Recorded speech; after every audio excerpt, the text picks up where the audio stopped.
Ladies and gentlemen, the evidence is absolutely overwhelming. You must have those goals. You cannot make it as a wandering generality. You must become a meaningful specific. Welcome to Goals by Zig Ziglar. You have important goals to achieve. Maybe there's a personal goal concerning your present relationships. You might have a financial goal to reach, or a professional goal concerning the next jump in your career. You also know that setting and reaching those goals requires specific action steps and a concrete plan.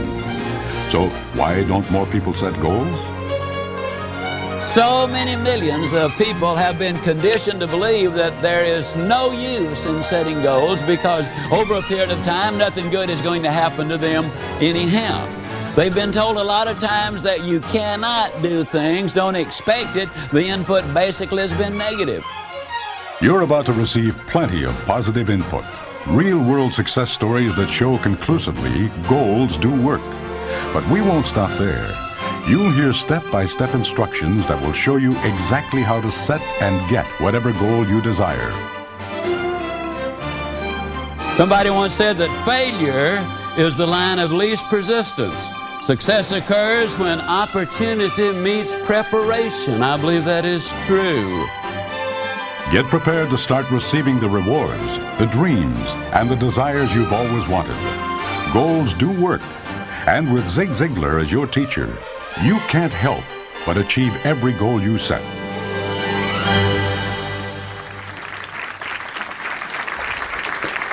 Thank you. Thank you. About 8 or 9 years ago, there was a new cafeteria that opened here in Dallas.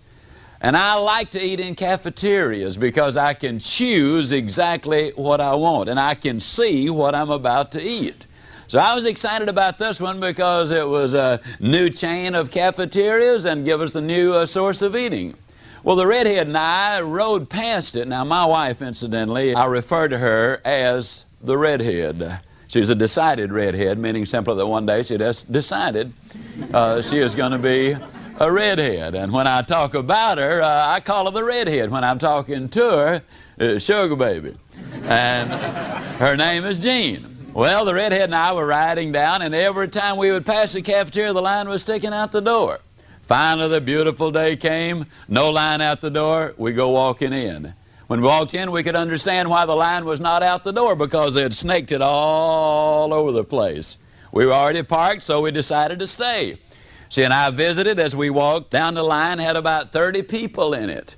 We got to the end of that line and turned around, and there was another line of about 30 people. So we were walking and talking as we walked down, turned around, there's another line of about 30 people. But this time I could see what was going to be available. I could see between the people being served. And I made mental notes as I walked down the line, said, I believe I'll have me some of that. Yeah, and that looks good. Boy, I want me some of that. Boy, and I like the looks of that. I'll take me some of that. Now, it's important that you make these decisions because I don't care how prodigious your appetite is. You cannot eat some of everything on a big cafeteria line. So I had to make those choices. Finally, I got my tray and my silver, and I came down the line, and my choice has already been made, so I wasted no time. I said, I'll take me some of that, and give me some of that, and I want some of that, and I'll have some of that. Got to the end of the line, I reached in my pocket and pulled out my money. The lady held up her hand, and she said, no, you don't pay for it until you get ready to go.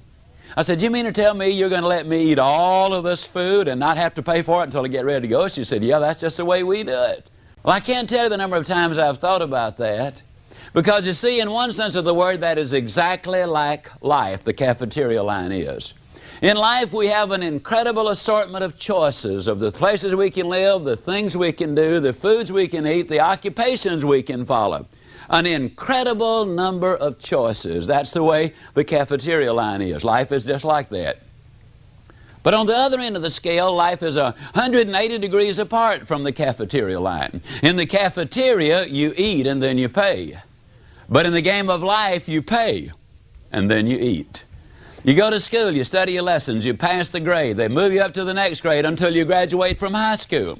Then if you go to college, then you study your lessons again. You get your degree. Then if you go on to graduate school. And finally, after all of that is over, you get into your profession and you work a week, a month, or whatever. And then and only then, after you've done all of those things, qualified and then done the work, do you receive the pay. The farmer plows the ground, he plants the seed, he waters it, he fertilizes it, he nurses it along, he kills the insects, and finally the day comes when he can go to the fields and bring it in and take it to the marketplace, and then he cashes it in. That's the way it is. You first pay, and then you receive the benefits. As we look at this segment of personal growth, we're going to be talking about the fact that we've all got to have goals in life. Most of us, you see, are very much like this old boy down home. His wife sent him downtown to buy ham. He came home and she said, "Honey, you didn't cut the end of it off." He said, "You didn't tell me to." She said, "Well, I thought you knew we always cut the end of the ham off." And he said, "Why?" She said, "Well, Mother always cuts the end of the ham off." He said, "Well, Mama's back in the kitchen. Let's go back there and ask her." So they went to the kitchen and said, "Mama, how come you cut the end of the ham off?" She said, "I always cut the end of the ham off because my mama cuts the end of the ham off." So the old boy said, "Well, let's solve this three-generation mystery right now." They got on the phone long distance. They called Grandma and they said, "Grandma, how come you cut the end of the ham off?" She said, "I cut the end of the ham off because my roaster is too small."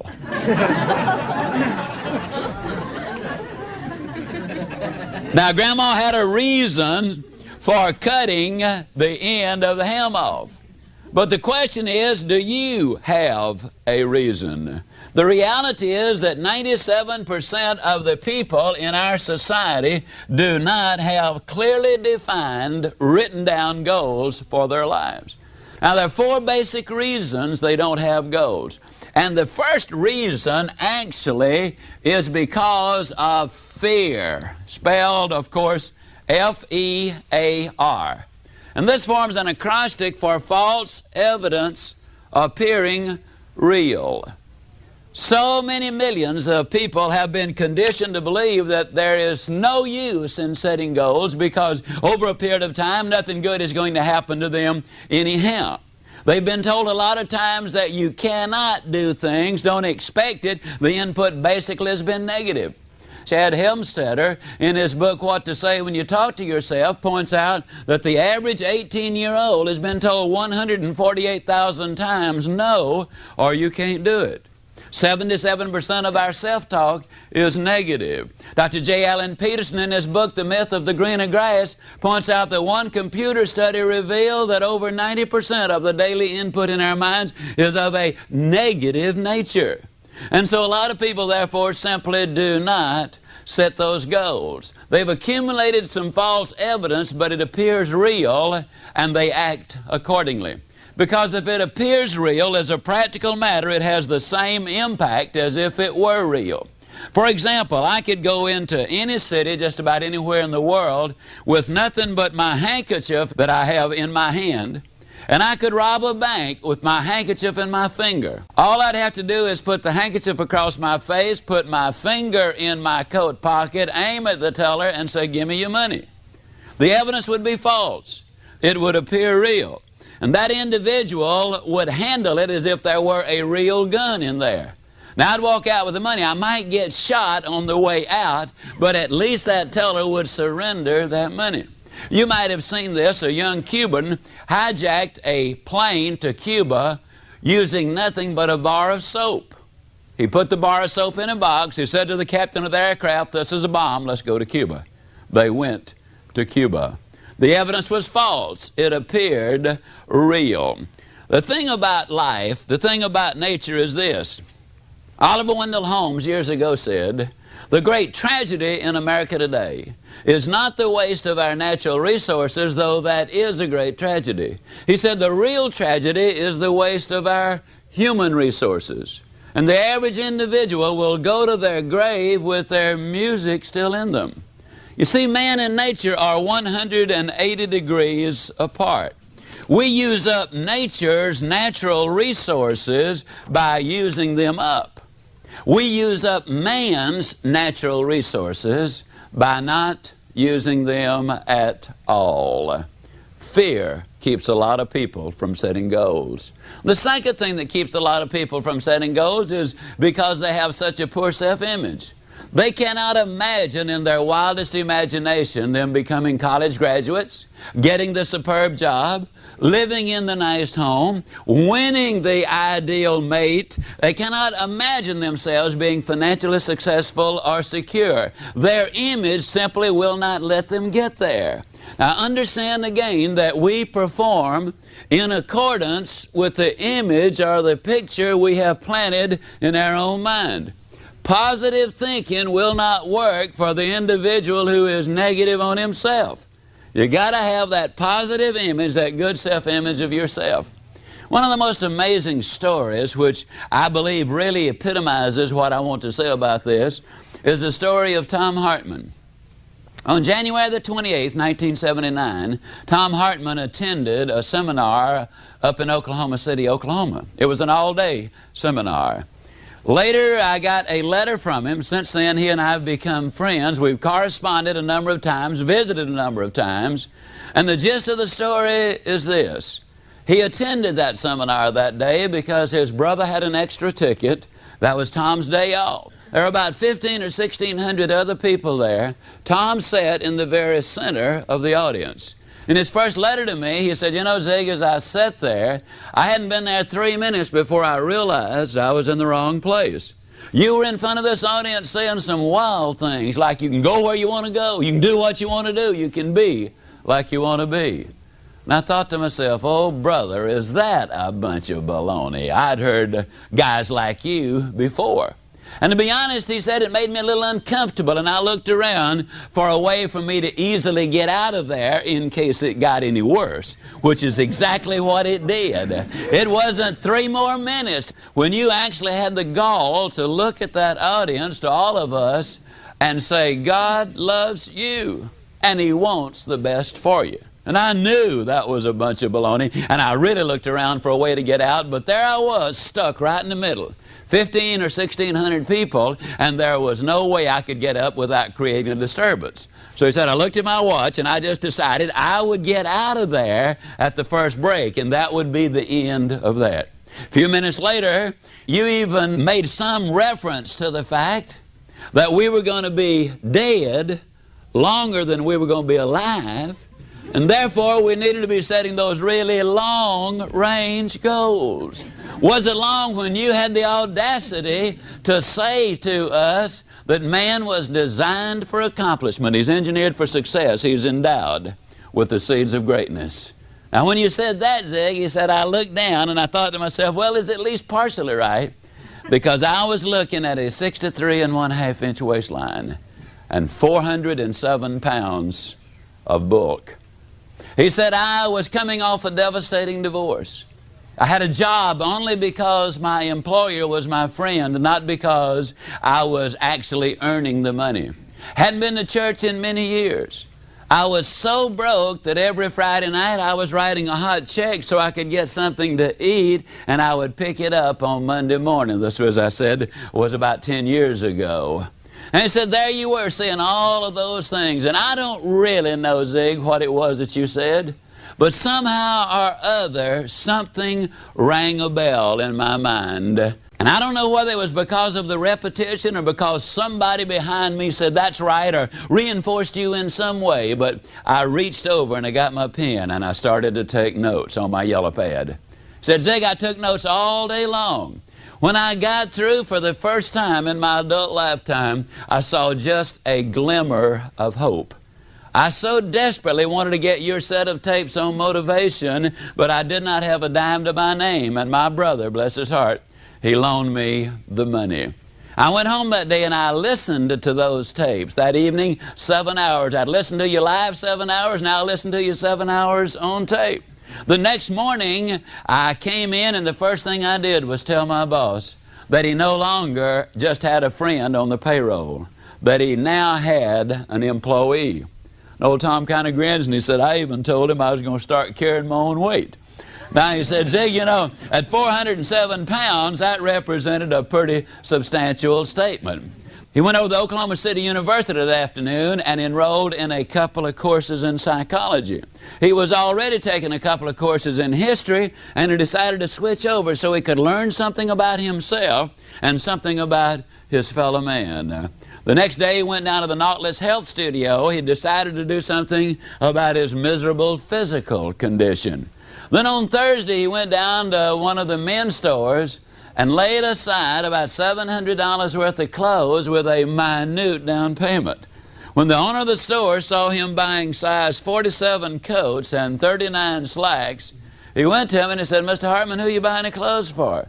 Tom told me, he said, when I told him I was buying them for myself, he looked at me like he thought I was crazy. But I said to him, "Don't worry about it. I will wear these clothes out of here."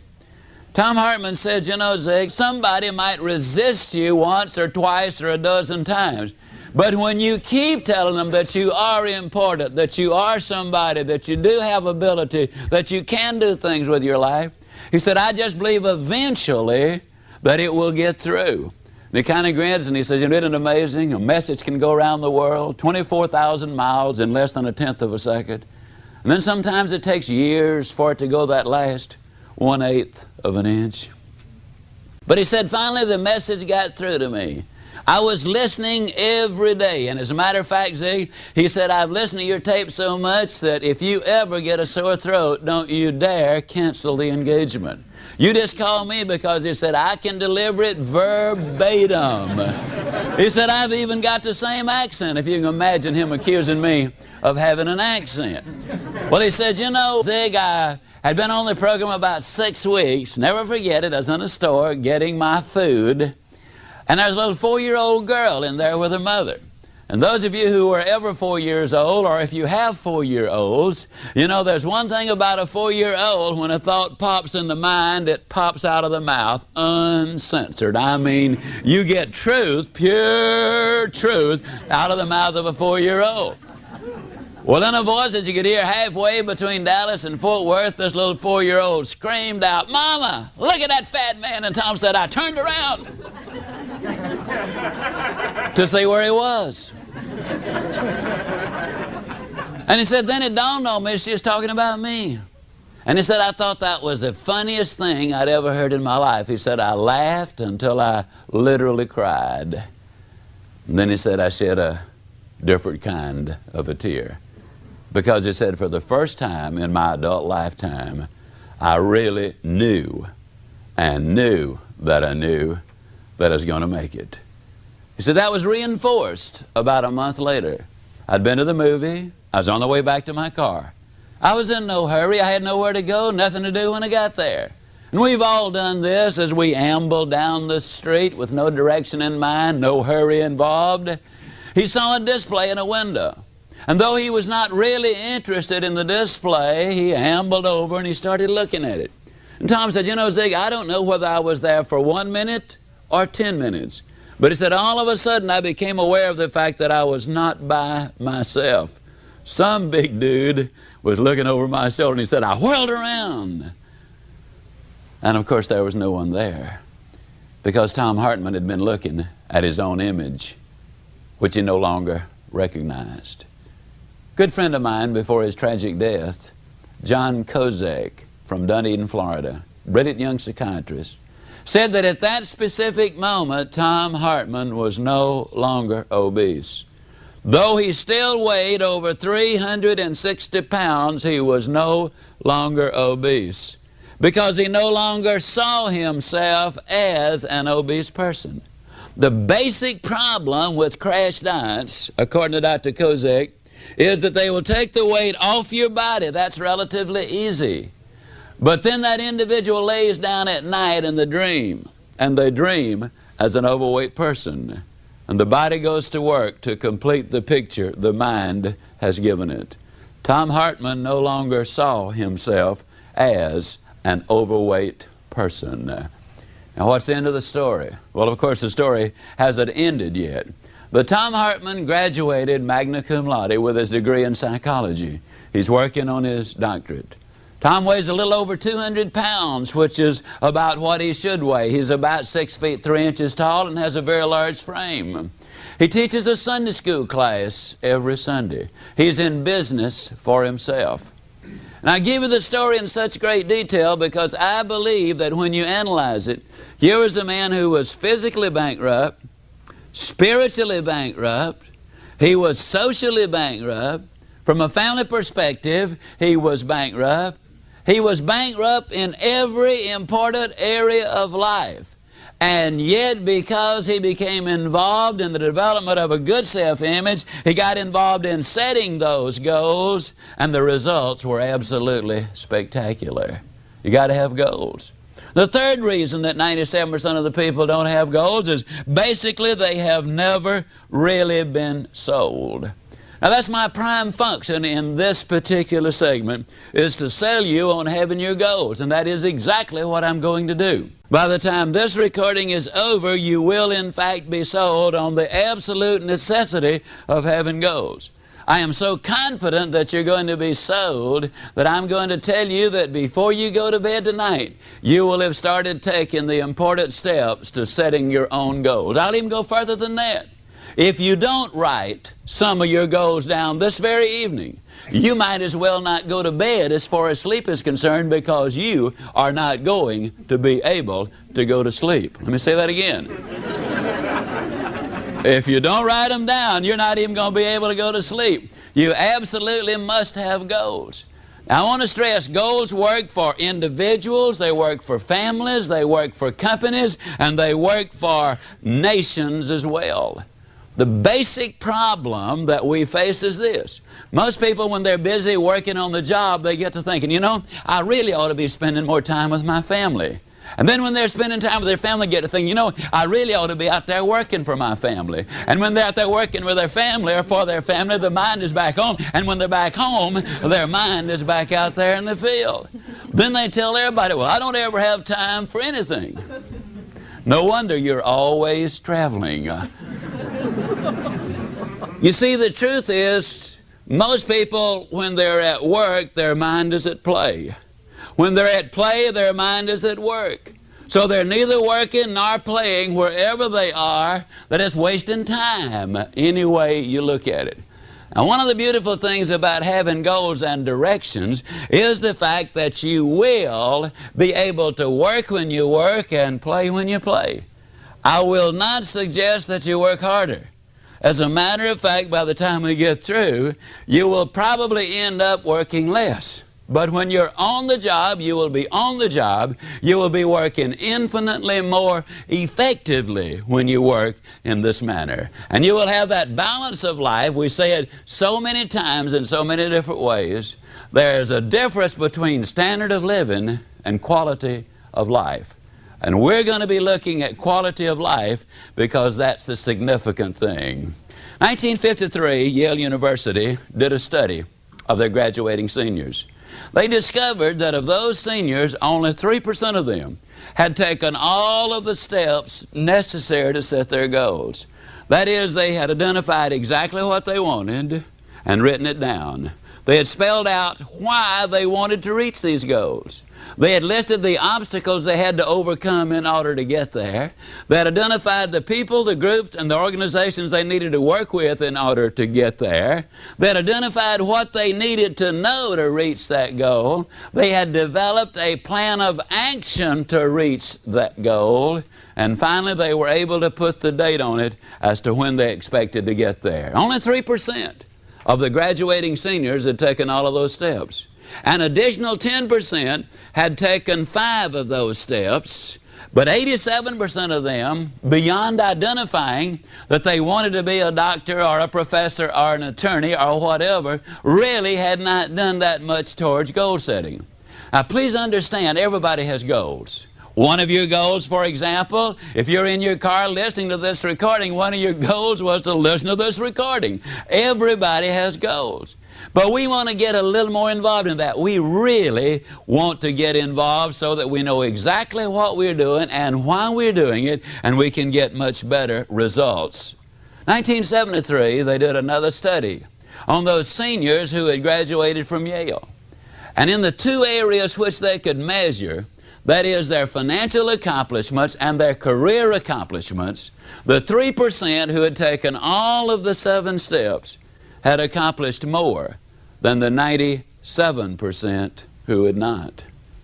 Ladies and gentlemen, the evidence is absolutely overwhelming. You must have those goals. You cannot make it as a wandering generality. You must become a meaningful specific. A lot of people go to work tomorrow because that's what they did yesterday. And if that's the reason you're going to go tomorrow, you won't be as good as you were yesterday because now you're 2 days older and you're no closer to the goal, which you do not have. A lot of people complain about lack of time. It is not lack of time in 99% of the cases. It is lack of direction. Direction literally creates time, and motivation creates energy. Let me see the hands of those in here who have ever had one of those days. Can I see your hand? You know what I'm talking about, don't you? All right. You get up early in the morning. You've got that critically important appointment at 8:30, and so you get up 2 hours early. You want to make absolutely certain you get there on time. And you walk out the front door, you're all spiffed up and spanked up. I mean, you're really raring and ready to go. You got a full hour to get there. But as you walk out, you notice that you've got a flat tire. That's the best thing that happens to you all day long. I mean, that is just the beginning point of it right there. You hustle and bustle and sweat, and you get the tire changed, then you got to change your clothes, you clean up, and you rush down to the appointment. You get there on exactly the specified time, and you see a little note on the door. Sorry, I was called out of town. Have thought the matter over. Have decided I'm not interested. Don't you call me. I will call you. You go down to the office and you're greeted with a ringing telephone as you walk in. It is your administrative assistant and she cannot make it for that day. You notice that it appears to be unusually hot, and that's because the air conditioner has cut off. A couple of hours later the plumbing breaks down, and one thing after another all day long until finally, mercifully, the day ends. And you're not whipped, you are whooped. I mean, you have had it. You wearily get your coat, you struggle out to the car, and you drive home with scarcely enough energy to walk in the front door. Your wife, of course, lovingly greets you there at the front door, and she said, "Honey, I'm so glad that you didn't have to work late because today is the day."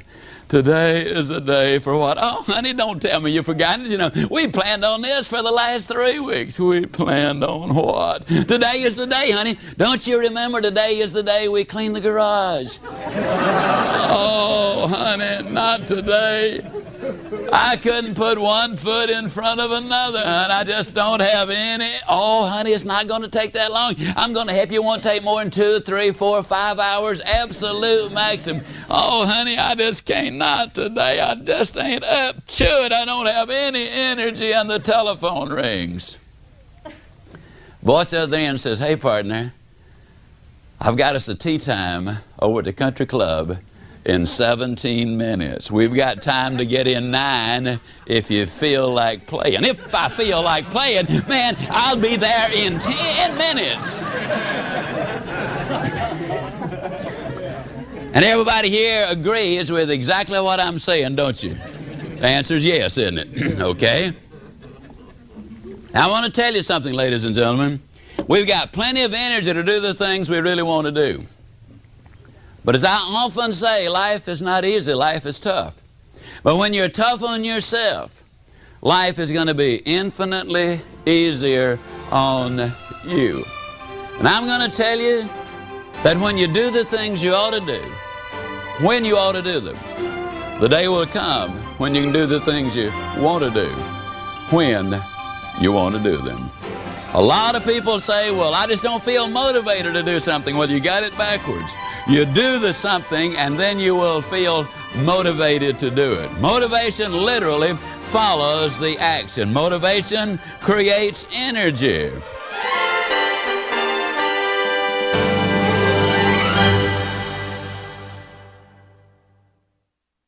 When you talk about goals, I love the story of Jean-Henri Fabre, the great French naturalist. He conducted a series of experiments with some processionary caterpillars, so named because they follow each other in a procession. He lined them around a flower pot until they formed a never-ending circle.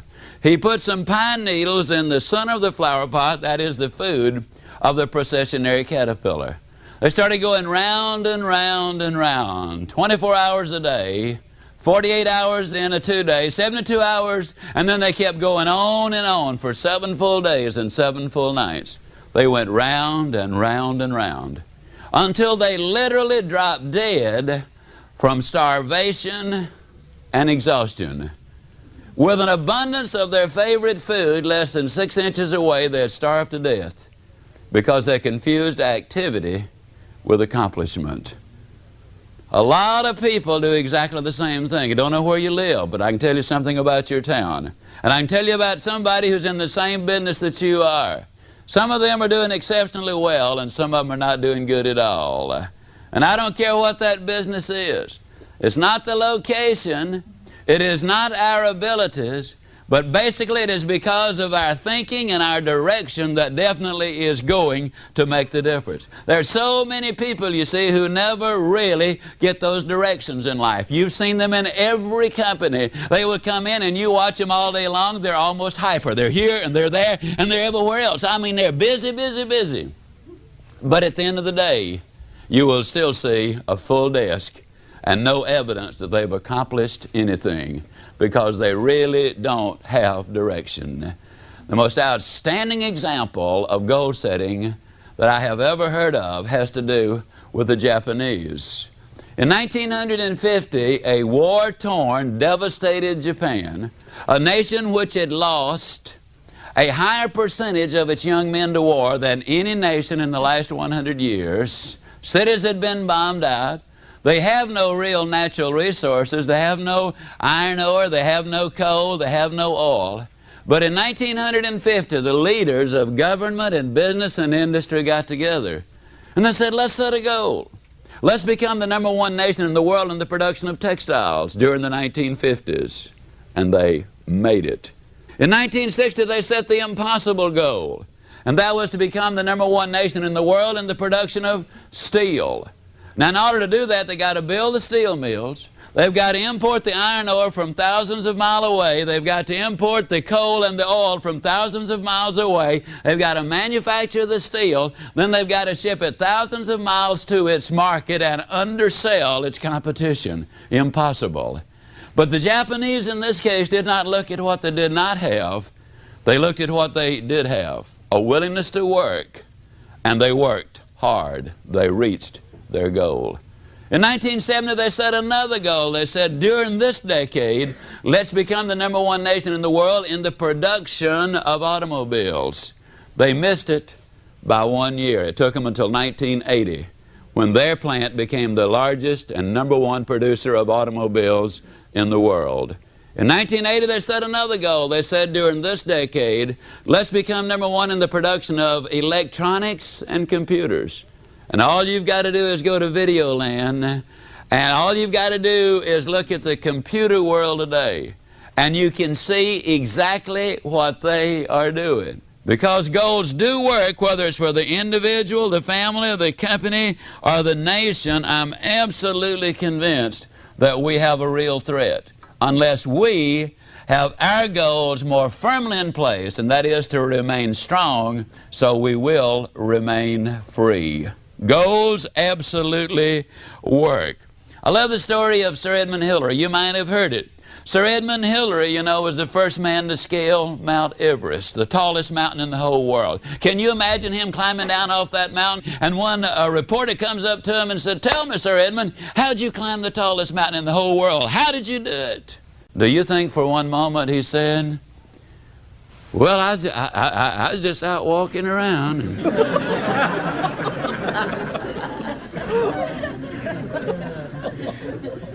Can you imagine the chairman of the board, General Motors? Somebody comes to him and said, "How'd you get to be the chairman of the board for General Motors?" And he said, "Well, I just showed up for work, and they started promoting me, and here I am, the chairman of the board for General Motors." Can you imagine The coach of an NFL football team, Landry, for example, calling the Cowboys together one Saturday afternoon and saying, fellas, now, you know we're going to play them Washington Redskins tomorrow. That's a pretty tough bunch. We better think of something to do. You see, that's absurd. It's ridiculous. They will spend hours and hours and hours planning a football game. And yet we don't plan the most important events in our life.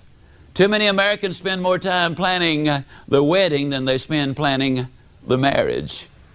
Too many people spend more time planning on how to get the job than they spend on how to becoming productive and successful in that job. You gotta have goals. J.C. Penney expressed it this way: give me a stock clerk with a goal, and I'll give you someone who will make history.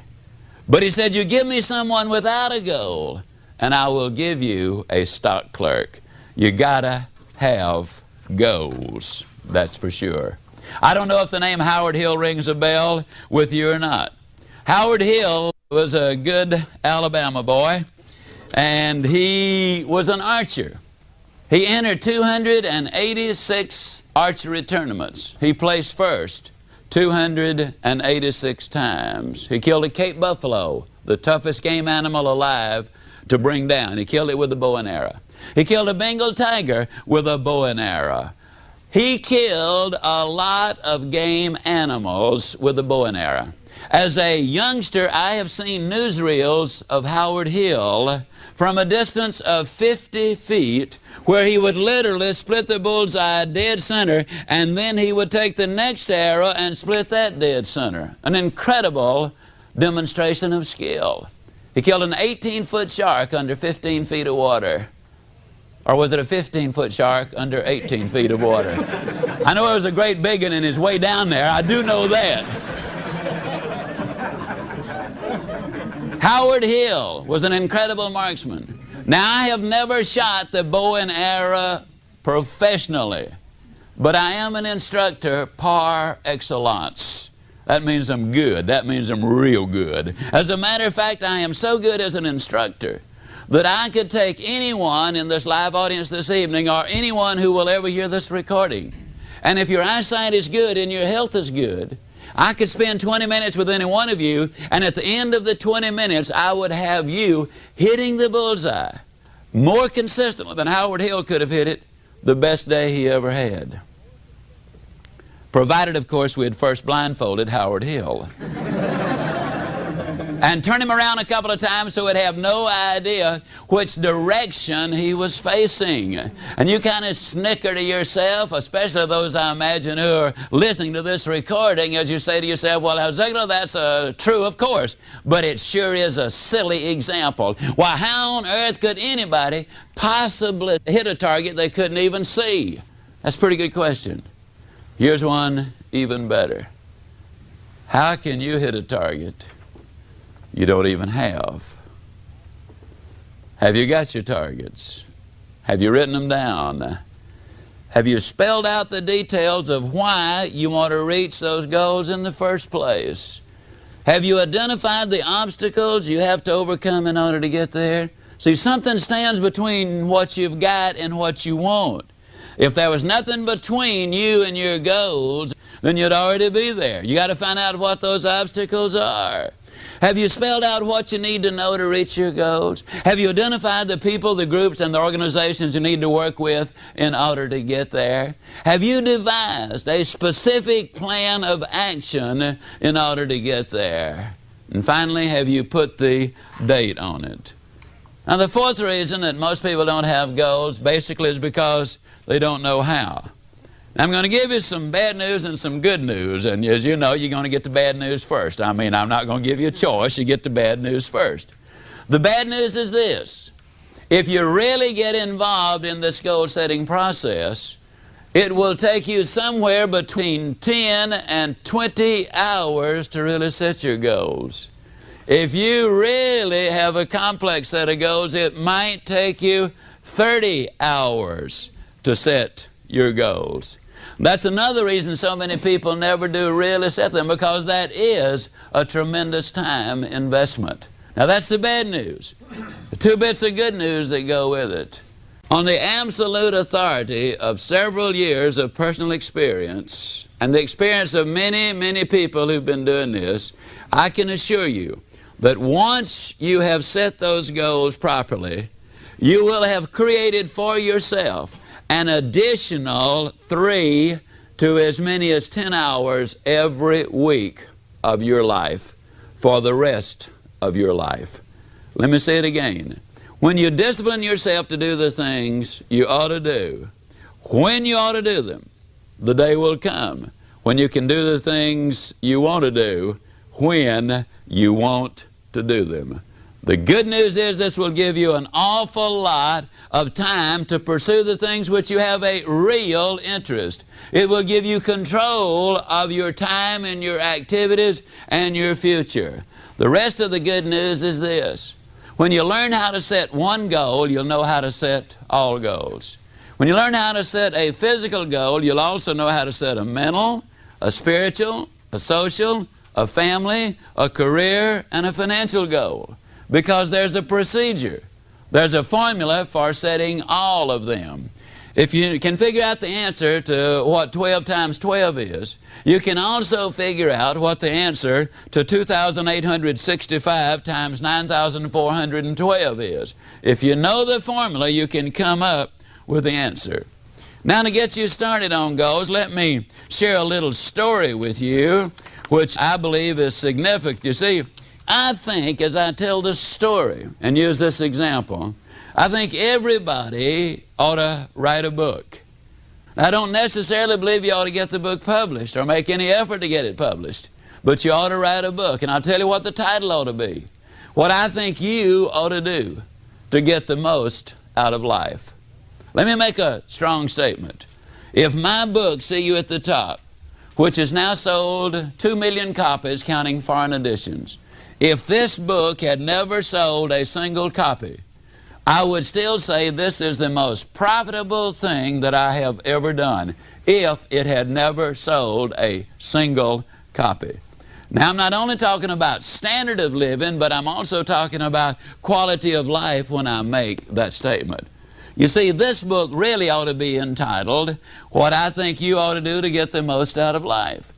As I was writing this book, I realized what I was doing was I was clarifying my thinking about what life was all about. For the first time, I really discovered what I believed, what I felt was important, and the research uncovered a number of things that I already believed, but I'd never been able to articulate. The title of your book ought to be, What I Think You Ought to Do to Get the Most Out of Life. I want to share information about this because I believe this is a classic example about what goal setting and goal reaching is all about. When I started writing this, the first words I wrote were, you can go where you want to go, you can do what you want to do, you can be like you want to be. Well, as I looked at those words, I kind of got to talking to myself, which incidentally, I hasten to add, is perfectly all right. I was on a program with Dr. Joyce Brothers, and she said, scientifically speaking, they have proved that people who talk to themselves are above average in intelligence. So if you've been talking to yourself, just be about it. It's perfectly all right. I'd like to express a personal opinion. That's all it is, personal opinion. I believe it's all right to answer. But if you ever catch yourself saying, huh? You got a problem. I caught myself saying, huh, because I noticed I was holding the words I'd written way out there because there was a 41-inch waistline between me and the book and well over 200 pounds of Ziglar.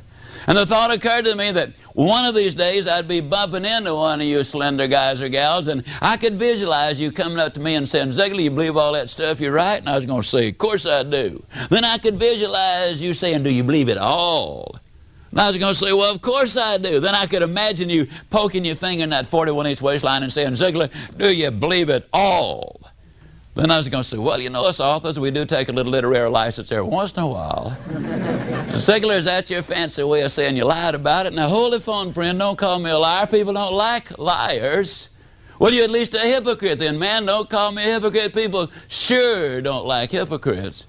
I know you know that a hypocrite is a person who simply is not himself on Sunday. As a matter of fact, you know, I've had a lot of people say, well, the only reason I don't go to church is nothing but a bunch of hypocrites down there.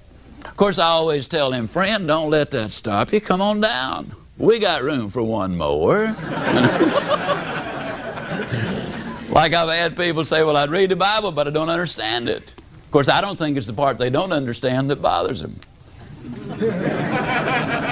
Actually, the Bible is pretty clear. I bet you noticed it didn't call them the 10 suggestions. Well, anyhow, I had to make a decision. I had to decide either to take those words out of the book or I had to do something about me. Well, my boy was 8 years old, and I've always felt that a father ought to be able to spank his children until they get to be at least 12. The rate we were going, I wasn't even going to be able to catch mine, much less spank him, so I knew something had to be done. But the straw that broke the camel's back, the redhead kept telling me to hold my stomach in, and I already was. So I knew I had to do something. Went down to see Dr. Cooper at Cooper Clinic of aerobics fame. You know, he wrote the books. They've sold over 15 million copies and a umpteen number of foreign languages. I went down for the examination. First thing they did was took 2 quarts of my blood. Well, it looked like 2 quarts. They filled so many vials, I thought they were opening a branch of the blood bank right then and there. Then they dunked me in a tank of water 3 times. The purpose of that was to determine the percentage of body fat I had. When I got through, they told me I was 23 9/10% pure lard. Then they put me on the treadmill, and on the treadmill, you know, you walk and you walk and you walk and you walk, and the longer you can walk, the better your physical condition. The worst possible condition was horrible.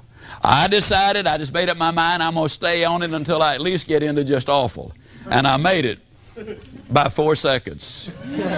When they finished the examination, Dr. Martin, the examining physician, called me in and he said, Mr. Ziglar, you'll be delighted to know that we've run all of these figures through the computer. And you, sir, are actually not overweight. I said, well, that's fantastic. However, he said, according to the computer, you're exactly 5 1/2 inches too short. And I said, well, Doc, that's pretty bad, isn't it? He said, no. He said, actually, you're in remarkably good shape for a 66-year-old. I said, Doc, I'm 46. He said, you're in awful shape. So as a matter of fact, if you were a building, I'd condemn you. And I said, well, Doc, what can I do? And he whipped out a sheet of paper thicker than my book to start telling me what I could do. And I tell you, he told me lots more than I wanted to know. I got home, the redhead said, well, I suppose you're going to be out running all over the neighborhood. And I said, yes, I am. Well, they said, if I'm going to have a 46-year-old fat boy running all over the place, I got to get you looking as good as I can. So she went down to the store and bought me some fancy running shirts and shorts, and I'd already gotten the shoes the doctor had recommended. Oh, and I did something else, and it was very ugly. But I had not read Ann Landers at the time, and I'm going to use that as my excuse. You know, Ann Landers said you should not steal pages out of other folks' magazines. There was a magazine at Dr. Cooper's office. Now, it was an old magazine. It had an advertisement in there for jockey shorts. And I don't know if you folks read the jockey short ads or not, but if you don't read them, the next time you see one, you should at least look at the picture. You'll find out in a hurry, they don't put jockey shorts on fat boys. At least they don't have a good year. And so I took that picture out and I pasted it on my bathroom mirror and I said, now there's my hero. That's the way I'm going to look right there. Well, the next morning the opportunity clock sounded off bright and early. Negative people, you know, call them alarm clocks. I rolled out of bed, I put on my fancy running outfit, hit the front door, and I ran a block. Did better the next day, though. I ran a block and a mailbox. And the next day I ran a block and 2 mailboxes, and a block and 3, and a block and 4. One day I ran all the way around the block, came back in, woke the whole family up and said, guess what Dad has done? Then one day I ran a half a mile, then a mile, then a mile and a half, then 2, then 3, then 4, then 5. The weight started coming down from 202 to 165. The waistline fell to 34. A lot of times people have said, yeah, but I'll bet you were dieting religiously all that time. That is partially true because I did quit eating in church. Tried a 30-day diet and lost a month. Incidentally, For those who want to lose weight, and I know it sounds like I'm trying to get everybody to go on a diet, that is not my purpose for this crowd this evening, though there are 5 of you who should. Now there are about 65 of you who wonder who the other 4 are, but anyhow, for those of you who want to know about weight loss, let me give you 4 fast little tips to lose weight. Number 1, and probably the most important, stay away from cottage cheese.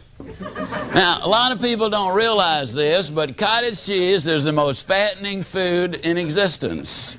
Now, understand, I have no scientific evidence of this or proof, but the evidence is so compelling, I know I'm right. Because as I've traveled all over the world, I've noticed it is internationally true that don't nothing but fat folks eat the stuff.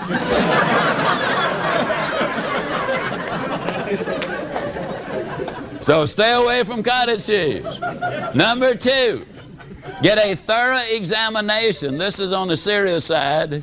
Get a thorough examination from your skinny doctor. Now, if he's not slender, that means he doesn't believe in the importance of taking that care of his body, and he or she are not going to be very persuasive as far as their dealing with you is concerned. Get a thorough physical from a doctor who believes in what he's doing. The third thing is this: if the doctor starts to give you a prescription, do not walk out on the doctor, run out on the doctor. You didn't gain the weight taking pills, and you're not going to permanently lose the weight by taking the pills. Now, I'm going to make a claim which I could not prove in 10,000 years, but I honestly believe it's the truth. I believe that more people have lost more weight and kept it off as a result of listening to these recordings and reading See You at the Top than have ever lost on 99 9/10% of all of the diet books ever written. You see, diet really and weight is not really the problem. That simply is the manifestation of the problem. The fourth thing is, if you get a negative doctor, swap him off for a positive doctor. Now, what's a negative doctor? Basically, it's a doctor that always tells you what you can't eat. You can't have this, leave that alone, don't touch that. Man, stay away from this. What they're really saying is, now, if you like it, you can't have it. If you don't like it, eat all you want. That basically is what they boil down to. The thing I loved about Dr. Martin was the fact that he was so positive. I've never seen a more positive doctor. He is a slender young guy, runs in the Boston Marathon, does the good things. Dr. Martin said to me, Mr. Ziglar, you're going to be delighted to know that you can eat anything you want. He said, I have prepared a list of what you are going to want.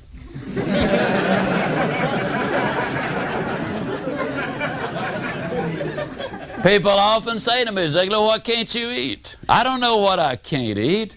Why should I clutter up my mind with a bunch of stuff can't have anyhow? I can tell you that I can eat lots of chicken, I can eat lots of fish, I can eat fruits and vegetables and salads, I can eat on occasion good lean roast beef. I can eat just about anything that I want to eat.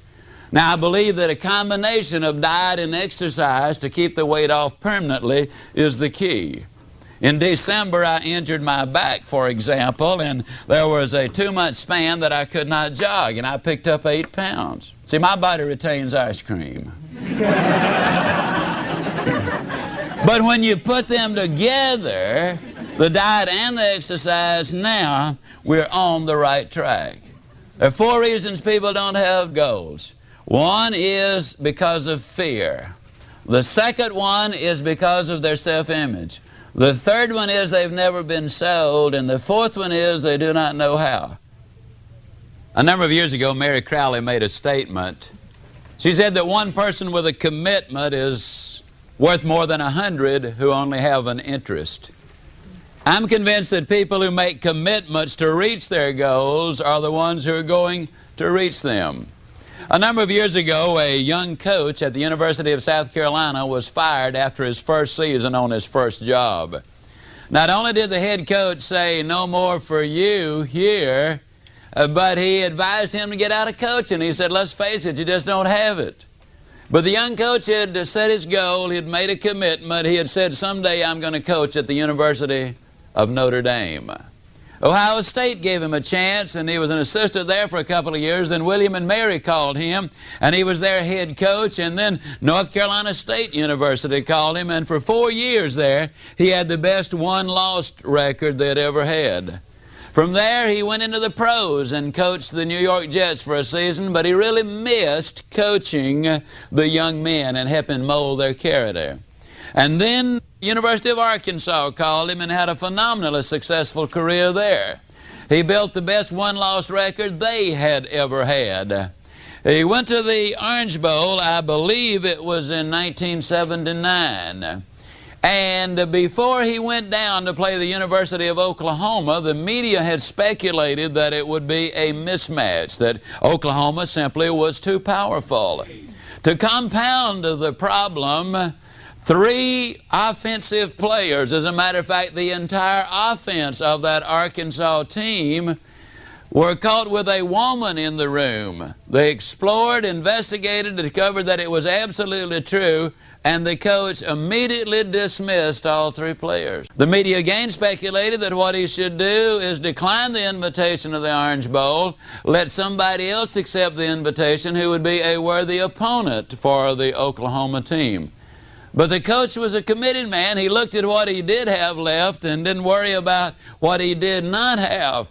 They accentuated the positive, if you will. They developed a specific game plan. The rest is history. They won the game. I believe it was by about 31-6. He left the University of Arkansas and became the head coach at the University of Minnesota. Now, when he accepted the Minnesota assignment, he said to them, "I will take the assignment provided you will give me one out. And that is that if the University of Notre Dame calls me to be their head coach, and if I take this team to a bowl within 2 years," there he is with those goals again. Well, 2 years later, the University of Minnesota was invited to play in a bowl, and the University of Notre Dame called Lou Holtz to be their head coach.